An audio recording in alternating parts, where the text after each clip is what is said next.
10.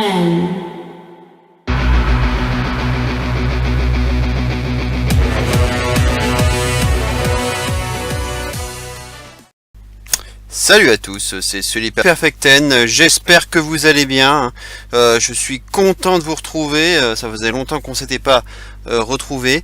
Alors je sais, je suis un petit peu en retard, hein, comme vous le savez, avec le travail, je suis souvent en retard sur les débriefs de pay-per-view. J'essaye de faire au mieux, mais je suis désolé, je suis toujours obligé d'attendre le week-end suivant pour pouvoir regarder le pay-per-view et faire ma review dans la foulée.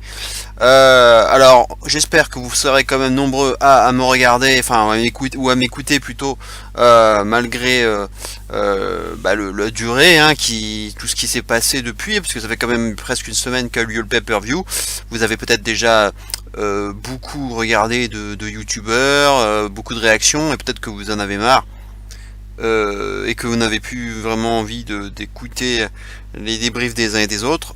Mais bon, comme vous êtes abonné à ma chaîne, j'espère que du coup vous serez intéressé par ma review. Alors donc on va parler de No Mercy, donc qui a eu lieu, comme je le disais, il y a bientôt une semaine. Hein. Nous sommes là, je suis en train de faire la vidéo dans la nuit de samedi à dimanche, hein, donc on n'est pas loin de la semaine. Alors on va passer tout de suite au kick-off. On va aller dans l'ordre, hein, comme à l'accoutumée.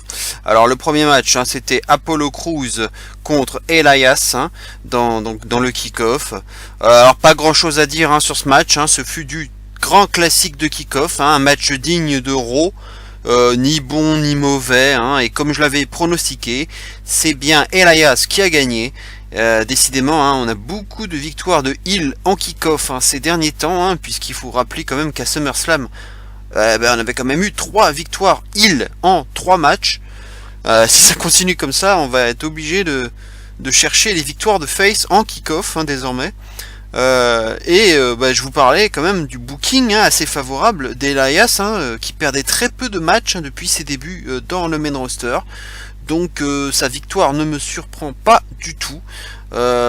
Concernant la note du match, c'est un match tellement ordinaire que voilà, je ne peux pas donner une meilleure note que la moyenne, donc je lui donnais la note de 5 sur 10. Hein. Et d'ailleurs, entre parenthèses, à Raw, hein, le lendemain, il y a eu une revanche et Elias l'a à nouveau emporté, malgré toujours la présence de Titus O'Neil. Voilà, bon, pour l'instant, voilà, il n'y a pas spécialement de rivalité, hein, mais c'était un match de kick-off. Voilà, il faut pas en attendre grand chose de plus, mais en tout cas il faut souligner le bon booking, enfin le booking favorable d'Elias, qui peut être un élément intéressant pour l'avenir, et qui peut tout à fait aller décrocher une ceinture intermédiaire, hein, c'est tout à fait envisageable. Peut-être, pourquoi pas, la ceinture intercontinentale. En tout cas, il est bien parti, et il fait bien son job. Quant à Apollo Crews, voilà, il n'y a pas grand chose par contre de son côté, je vois pas trop ce qu'on peut faire avec lui. D'ailleurs, on peut constater que Tozawa est complètement écarté de la Titus Worldwide, hein. On ne le voit plus accompagné par Titus et Apollo Crews, hein. Maintenant on a l'impression que Tozawa a refait sa route tout seul du côté de 205 Live, et je pense que c'est pas plus mal ainsi. Allez, on va passer maintenant à la carte principale avec l'opener qui voyait s'affronter le Miz, le champion intercontinental, à Jason Jordan. Alors je n'étais pas surpris, hein, que ce soit l'opener, puisque c'était ce match-là que j'avais envisagé. Le match fut plutôt bon, hein, et a bien joué son rôle, hein, même s'il fut court, hein, seulement 10 minutes, mais il y avait quand même du suspense et du rythme. Au final, hein, et comme on pouvait s'y attendre, on a vu Bo Dallas, hein, tenter d'attaquer Jordan. Jordan l'en a empêché, hein, en le ramenant dans le ring. Puis il a tenté le roll-up sur le Miz, hein, qui s'est dégagé. Mais Curtis Axel, hein, est arrivé derrière avec un coup de poing sur Jordan porté de l'extérieur du ring, hein, dans le dos de l'arbitre. Et le Miz a enchaîné avec un Skull Crushing Finale pour la victoire finale. Donc Jordan, hein, a ensuite été interrogé, hein, et a dit qu'il espérait un rematch, et a terminé en disant que le Miz craignait. Du coup, on risque de continuer la rivalité, hein, ce qui n'est pas une surprise. Un 6,5 sur 10 pour cet opener, hein. Il y a mieux et il y a pire. C'était très correct, on va dire. Notez que c'est toujours pas gagné, hein, pour Jordan au niveau du public, hein, qui était en majorité pour le Miz, même s'il a été un peu chambré, hein, par des chants Was Your Daddy. Maryse n'était d'ailleurs pas là, hein, j'ignore si on la reverra maintenant qu'elle est enceinte. Donc on verra bien, en tout cas on ne l'a pas vu non plus dans l'Euro du lendemain. Donc voilà, un bon petit opener, hein, classique, efficace quand même. Jordan qui fait ses matchs, hein, mine de rien, même s'il il perd quand même très souvent. Mais voilà, il est un peu en mode apprentissage. On lui file les grands noms de Raw, hein. Il a eu Reigns, il a eu Cena, et là il a le Miz, hein, donc il est toujours en apprentissage. Et à Raw, là dernièrement, il a eu Matt Hardy, hein, puisque Jeff Hardy, on le sait, il est blessé pour un bon moment à l'épaule, il doit se faire opérer. Et Jordan donc avait combattu en équipe avec Jeff Hardy. Donc il continue à prendre de l'expérience auprès des meilleurs et des plus expérimentés, justement. C'est pas plus mal, donc on verra bien si ça donne quelque chose. En tout cas, voilà, c'était un bon petit opener. Donc je le rappelle, 6,5 sur 10. On passe donc au match suivant. Finn Balor face à Bray Wyatt. Alors à noter que Bray Wyatt a attaqué Balor, hein, juste avant le début du match, hein, notamment en lui portant un Norinagi sur la table des commentateurs. Balor fut secouru par les arbitres, hein. On pense alors qu'il va s'en aller et que le match n'aura pas lieu. Mais bon, évidemment on se doute que ça va pas être le cas, hein, et bien heureusement d'ailleurs. Finalement, alors qu'il était en train de partir, hein, Balor, Wyatt l'interpelle en lui disant qu'il est juste un lâche. Ce qui a énervé bien entendu Balor, et du coup il est revenu sur le ring et le match a finalement pu commencer, hein, parce que, voilà, on pouvait se douter que Balor allait être piqué et revenir dans le match. Au final, un match qui était à peine plus long que le précédent, hein, il aura duré 11 minutes. Je crois que je pense que je l'ai préféré à celui de SummerSlam. Notamment pour le côté plus agressif, hein, qu'on a pu voir, notamment grâce à l'attaque de Wyatt avant le match, hein. Ça a vraiment rendu le match plus tendu, plus agressif. Joli moment, hein, lorsque Balor était sur la 3e corde et que Bray Wyatt s'est relevé en mode araignée, hein, au grand étonnement de Balor. Au final, hein, donc Balor l'emporte avec son traditionnel coup de grâce. Victoire sans surprise pour un Balor qui a besoin, hein, de monter les échelons progressivement et de passer à autre chose désormais.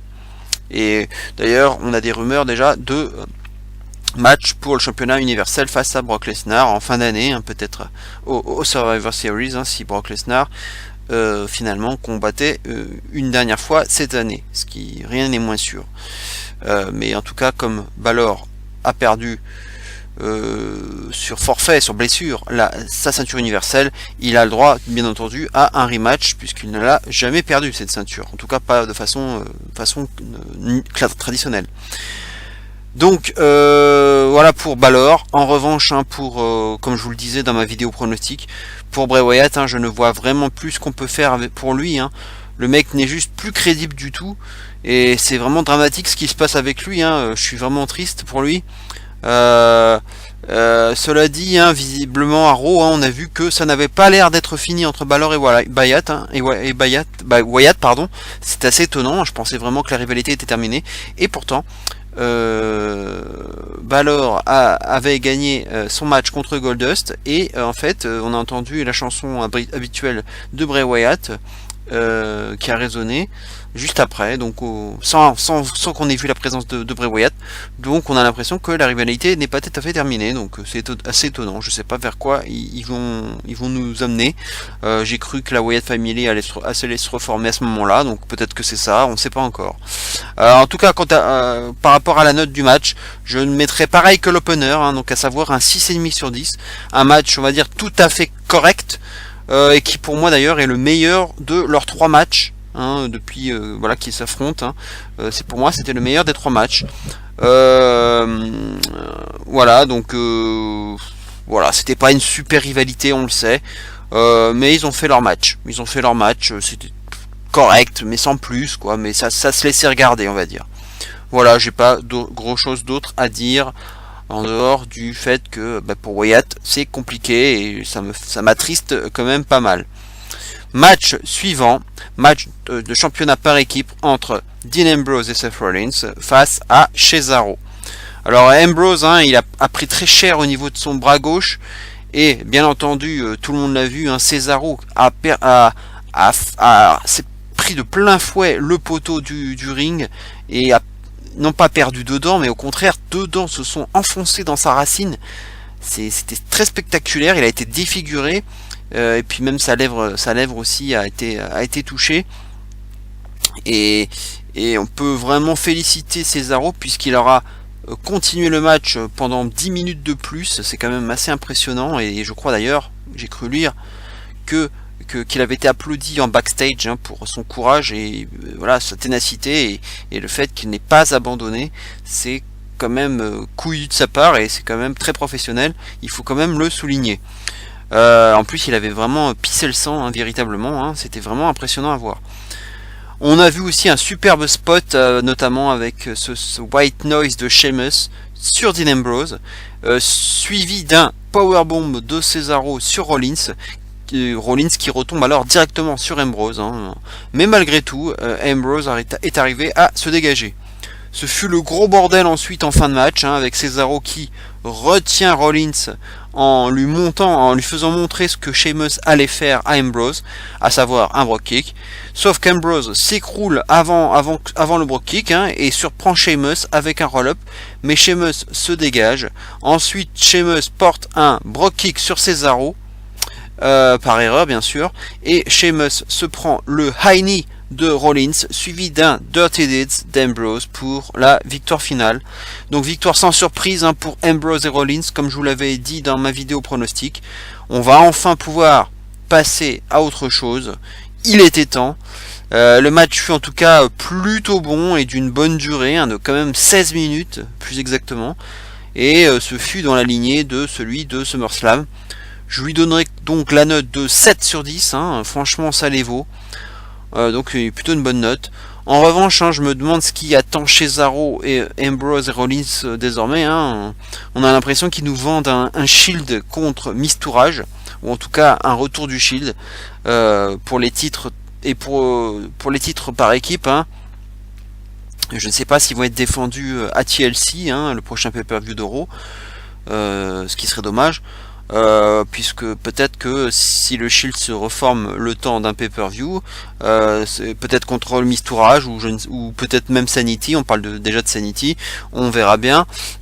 Du coup le titre par équipe risque de ne pas être défendu à Chelsea, donc on verra bien ce qui va se passer.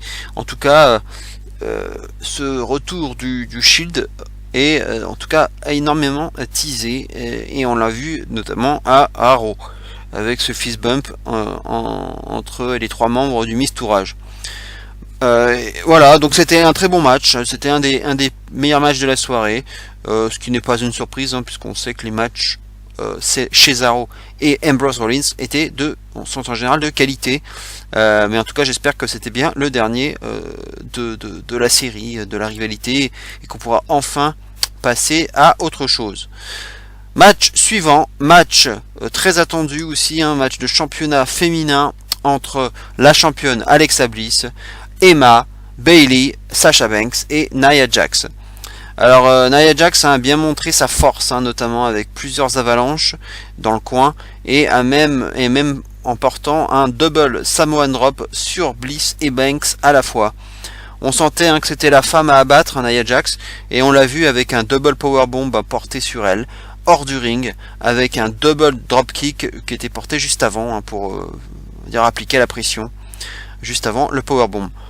En tout cas le match fut enlevé, mais au niveau du découpage, j'ai trouvé que Bayley et même Alexa Bliss furent les plus discrètes, elles n'étaient pas forcément les plus exposées. Alexa Bliss agissant surtout en opportuniste, notamment en fin de match, lorsqu'elle évite une charge de Nia Jax qui a atterri sur le poteau. Ensuite Emma Alexa Bliss en profite pour projeter Bayley sur Emma et achève alors Bayley avec son traditionnel DDT pour la victoire finale. Donc victoire d'Alexa Bliss dans un match correct de seulement 10 minutes. Hein. Et comme je vous le disais, c'était mieux qu'une heel soit championne afin de préparer les débuts d'Asuka, hein, qui ont d'ailleurs été annoncés, on le sait, pour TLC, le prochain pay-per-view d'Euro, même si a priori, hein, il y a bonne chance, ce seront comme les débuts d'Asuka, donc il y a de bonnes chances pour que ce soit pas un match de championnat pour Asuka, et plutôt un match, on va dire, contre une fille intermédiaire. Ça peut être une Nia Jax par exemple, hein, ou une Emma, on verra. En tout cas, on verra ce qui va se passer, mais il valait mieux que ce soit une heel qui gagne. Donc dans ma vidéo pronostic, je vous avais parlé d'Alexa Bliss ou de Nia Jax pour l'emporter. Et c'est donc bien Alexa Bliss qui a conservé. Donc résultat qui me paraît tout à fait logique. Pour la personne qui a pris le tombé, hein, finalement ce fut Bayley. Ça va lui faire mal en tout cas. Hein. Pour moi, ça se jouait entre elle et Banks, hein, pour prendre ce tombé. Hein. Donc c'est normal que ce soit une face qui prenne le tombé lorsque c'est une heel qui l'emporte. Voilà, en tout cas le match fut plutôt correct et je l'ai noté 6,5 sur 10, hein, ce qui est déjà pas mal au vu des récents matchs féminins d'Euro. Donc là on a l'air de nous vendre une future rivalité, on l'a vu à Raw, hein, entre Alexa Bliss et Mickie James, hein, qui n'était pas présente dans ce combat, hein. C'était la dernière fille finalement du roster féminin à ne pas être présente, et il y a eu un plutôt bon segment, en tout cas au niveau micro, entre Alexa Bliss et Mickie James, et ça a l'air de préparer le terrain pour une rivalité de transition en attendant les débuts d'Asuka. Donc peut-être un Mickie James contre Alexa Bliss pour le titre à TLC, avec bien entendu, hein, a priori une victoire d'Alexa Bliss, ou en tout cas une conservation d'Alexa Bliss, et puis plus tard donc un duel face à Asuka. Enfin, on verra bien comment ça se passe. On passe maintenant à un très gros morceau, hein, le fameux match, le Dream Match entre John Cena et Roman Reigns. Match très attendu bien sûr. Donc surprise, hein, en tout cas, lorsque John Cena a à peine le match commencé, a fait mine de s'en aller, hein, à cause des chants du public qui disait qu'il craignait. C'est très étonnant de sa part. Finalement, Roman Reigns la ramènera dans le ring, hein, et heureusement d'ailleurs. Reigns a réussi à se dégager du premier double A du match, hein. C'est vraiment devenu une prise banale depuis un bon bout de temps désormais, hein, car pas mal de monde arrive à s'en dégager maintenant. Reigns arrive même à se relever d'un super double A porté depuis la deuxième corde. Là franchement le respect est mort sous nos yeux à ce moment-là, hein. Cena décide alors de vider les tables des commentateurs en portant un nouveau double A sur Reigns, mais celui-ci l'évite et porte alors un spear sur Cena, ce qui écroule alors la table des commentateurs. Gros spot. Plus tard, Cena arrivera même à enchaîner 2 double A consécutifs, hein, et même là, Roman Reigns arrive à se relever en mode Cena des grandes années. Gros lol, hein, à ce moment-là, hein. 4e kick-out sur le double A de la part de Reigns, hein. Je pense que c'est du jamais vu dans la carrière de Cena, hein, dans un seul match. Et au final, John Cena se fait surprendre par un Superman Punch et un Spear pour la victoire finale de Roman Reigns. Donc victoire plutôt logique de Roman Reigns, hein, puisqu'on sait que le but de l'opération, le but de la manœuvre, c'était que John Cena mette en avant Roman Reigns, c'est le met over pour en tant que plus un match pour passer le témoin, hein, pour Reigns en tant que nouveau Cena en quelque sorte. C'était un peu le but de la manœuvre. Et d'ailleurs à la fin on a vu Cena qui a levé le bras quand même de Roman Reigns, hein, en guise de respect, et voilà, c'était quand même une image qu'on attendait, hein, et on pouvait s'y attendre. En tout cas le match fut long, hein, il a duré 22 minutes exactement, hein, avec donc un Reigns en mode Cena, hein. Ça sentait donc grave le passage de témoin, et donc c'était l'objectif, je pense. Le match fut plutôt bon en tout cas, quoique j'en attendais davantage pour être honnête, hein. J'ai trouvé qu'il y avait quand même beaucoup trop de double A portés, et puis on a eu 2 spears et une table écrasée seulement. Donc lorsqu'on a 20 minutes de combat, hein, on peut s'attendre quand même à mieux que ça, surtout vu comme ça a été buildé, hein, avec beaucoup de trash talking entre les deux. Je m'attendais à quelque chose de plus brutal que ça. Mais voilà, je donnerais donc un 7 sur 10, hein, ça ne peut pas être moins, je pense. Et on a vu donc, ouais, comme je vous disais, le Cena lever le bras de Reigns à la fin. Et voilà, c'est une image qui montrait quand même que Reigns c'est la nouvelle force de la WWE, hein, donc c'est un passage de témoin. Et puis Cena en a parlé aussi à Raw Talk juste après le show. Donc il a louangé, hein, Roman Reigns, hein, donc maintenant on le sait, hein, c'est le passage de témoin. Voilà, et on a l'impression que c'est un peu la fin pour Cena, qu'on a vu prostré, hein, sur le coin du ring après le match, les yeux dans le vague, comme pensif, hein, comme si ça sonnait comme son dernier match dans sa carrière. Et le public a d'ailleurs chanté alors un Thank you Cena, et Cena est alors parti sur sa musique. Il a dit, hein, d'ailleurs, hein, qu'il avait quand même 40 ans et qu'il avait 15 ans de carrière, mais que voilà, tant qu'il avait l'envie, bah, il continuerait. Mais voilà, il y a bien sûr ses projets cinématographiques notamment, donc il risque de se faire de plus en plus rare, d'autant plus qu'avec ce titre gagné, enfin en tout cas ce match perdu, pardon, il a plus grand chose à prouver de plus, hein, voilà, au niveau du titre. On se demande même si le record de Ric Flair va être battu, hein, on se demande finalement, s'il va pas rester bloqué avec ces 16 titres. En tout cas, le match est un peu décevant, un peu chiant même, on peut le dire. Il n'était pas mauvais, mais je l'attendais beaucoup mieux que ça, vu quand même l'affiche proposée, hein, qui était quand même digne d'un WrestleMania. Je pense qu'il a manqué quelque chose pour que ce match atteigne les sommets. Et pour moi, ce fut loin d'être un 4 étoiles, quoi. On était même pas dans les, on est plutôt dans les tours des 3 étoiles, 3 étoiles et demie, qu'un 4 étoiles, quoi. Donc c'est quand même qu'il y a eu de la déception dans ce match. On va passer maintenant au pré-main event, hein. C'était un peu la surprise, puisque c'était Neville contre Enzo Amore pour le titre Cruiserweight. Donc choix étonnant, hein, comme pré-main event, histoire de bien remettre sur le devant de la scène la division Cruiserweight. Donc une belle exposition, hein, pour ce match. En tout cas, le match fut à sens unique, hein, pendant une bonne partie du match, hein, avec un Neville ultra dominateur et un public lassé, hein, qui finit par scander même des "This is boring", et on ne peut qu'être d'accord avec lui. On voit même Enzo balancer à l'extérieur du ring, hein, qui se relève avec la ceinture de Neville afin de le narguer. S'ensuit alors une course-poursuite entre les deux lutteurs, qui reviennent alors sur le ring. Mais Enzo, qui continue de menacer de frapper Neville avec sa ceinture. L'arbitre récupère alors la ceinture et se retourne, hein, pour la donner à quelqu'un à l'extérieur.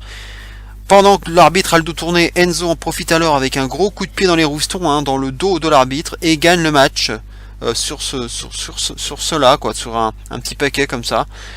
Voilà, le match se termine tout simplement comme ça, en queue de poisson. Que dire de ça? Que dire? C'est une véritable blague. Je vous avais dit que je m'énerverais, hein, si Enzo l'emportait. Je suis énervé, mais plusieurs heures se sont écoulées depuis. J'ai pas envie d'insulter tout le monde. Je suis bien sûr que je suis énervé de chez énervé, parce que c'est quand même du gros foutage de gueule de donner le titre à Enzo Amore. C'est une vraie blague. Le mec gagne tous ses matchs en heel, hein, depuis qu'il est à 205 Live, et il refait le coup ici en battant juste le taulier des Cruiserweight, hein, le roi ultime. Voilà, quoi, allez vous faire foutre, quoi. Vraiment, sérieux, quoi. Vous décrédibilisez tout votre roster Cruiserweight d'un seul coup. C'est vraiment affreux. C'est une putain de honte. Le match était vraiment merdique, hein. Je lui ai donné la note que de 4 sur 10, et encore je suis généreux. C'est quand même le gros point noir de ce pay-per-view, hein, ce match. L'humiliation. Et si j'ai un peu contenu ma colère, c'est qu'après j'ai été voir Monday Night Raw, hein, qui a suivi, ainsi que les images post-Raw, puisqu'on a vu aussi des images qui n'étaient pas filmés, enfin si, qui étaient filmés, mais en tout cas qui n'ont pas été diffusés à Raw, hein, donc dans le Fallout qui a suivi, où on a vu Enzo se faire humilier par tout le roster Cruiserweight, hein, donc il y a un peu une espèce de cabale contre lui, il est un peu seul contre tous, et maintenant on comprend mieux pourquoi Enzo a pris le titre, hein. Et donc oui, comme je vous le disais, Enzo s'est fait marave par tout le roster hors antenne, donc même Braun Strowman sera revenu pour lui botter le cul, hein. Il était déjà venu à Raw pour lui botter le cul, mais il a recommencé encore. Et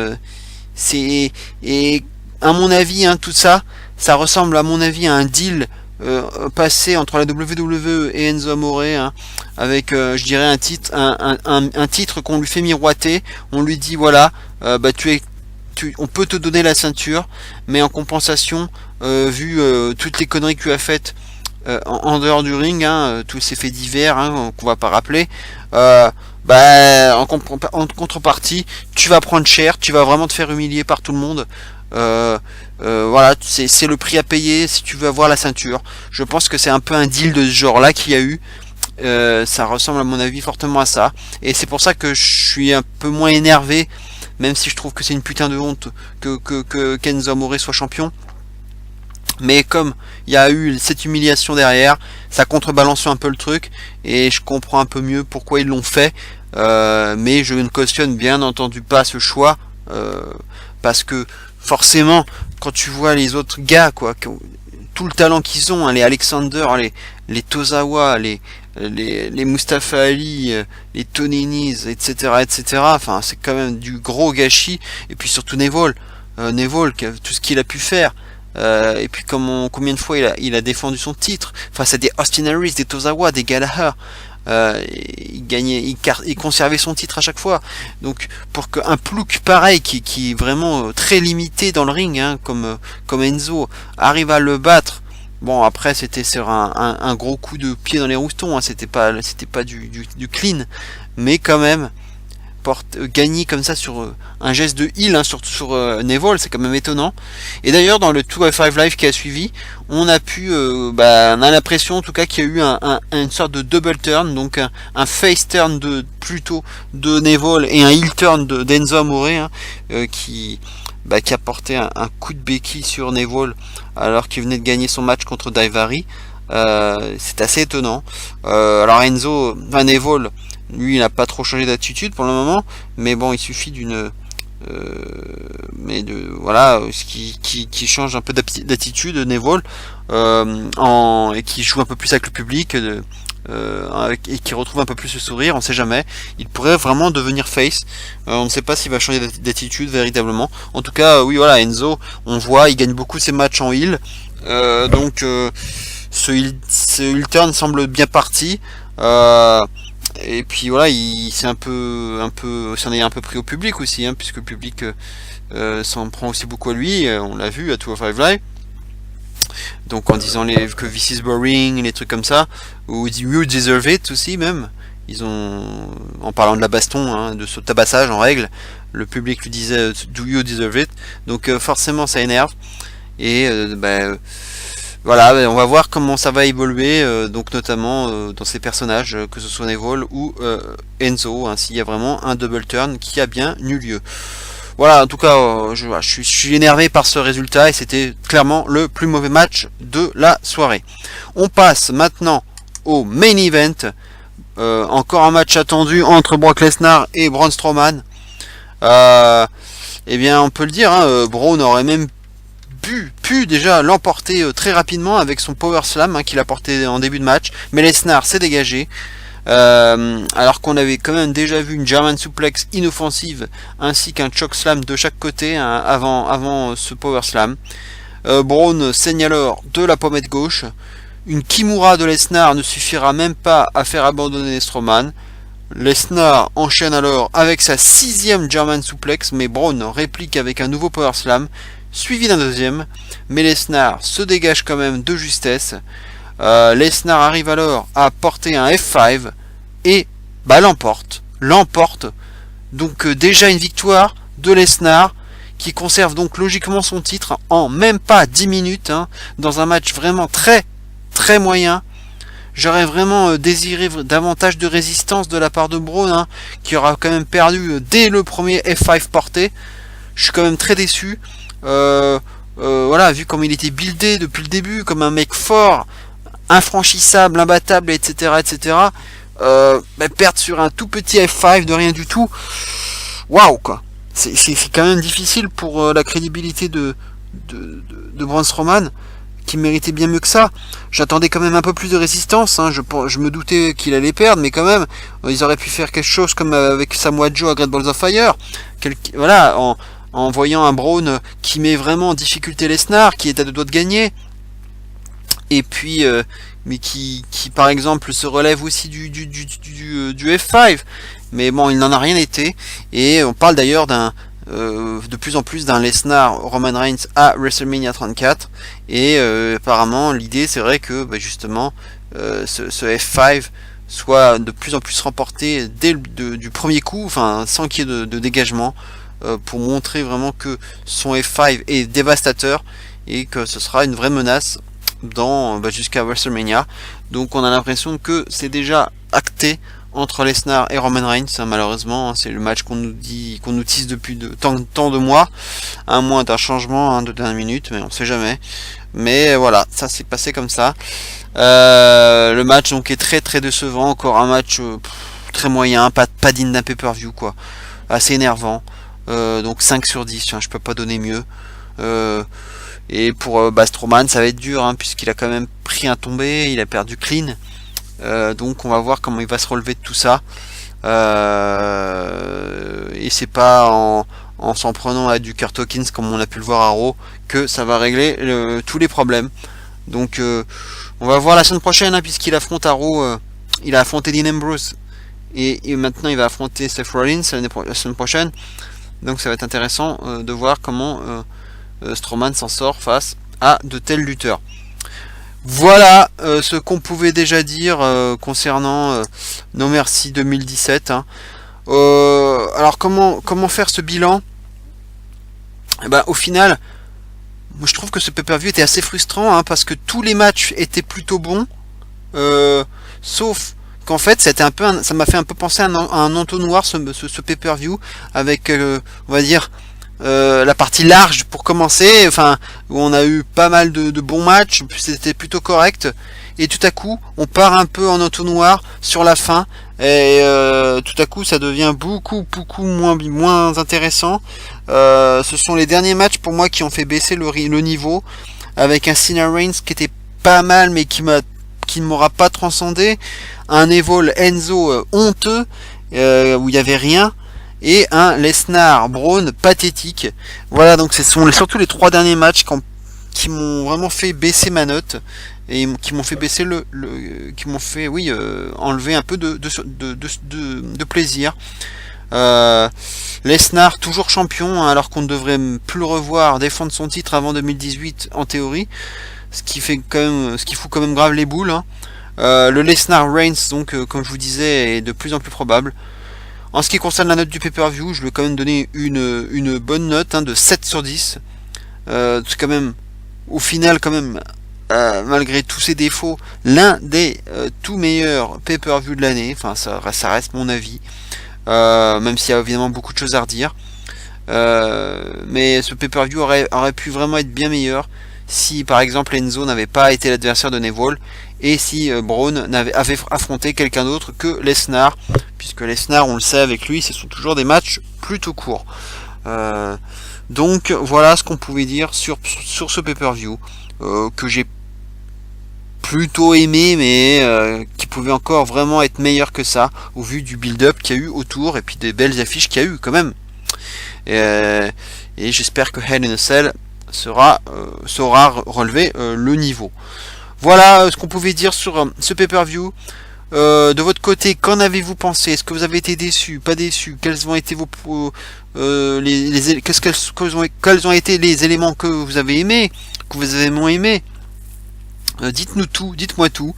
En tout cas, je vous souhaite de passer un bon dimanche. Reposez-vous bien. On se retrouve de toute façon très bientôt, puisque c'est déjà la semaine prochaine pour Hell in a Cell. Donc il va falloir déjà préparer les pronostics, sachant qu'on a déjà toute la carte, hein, il reste plus que le kick-off, mais on a déjà toute la carte de Hell in a Cell qui est prête. Bref, on en reparlera en temps voulu.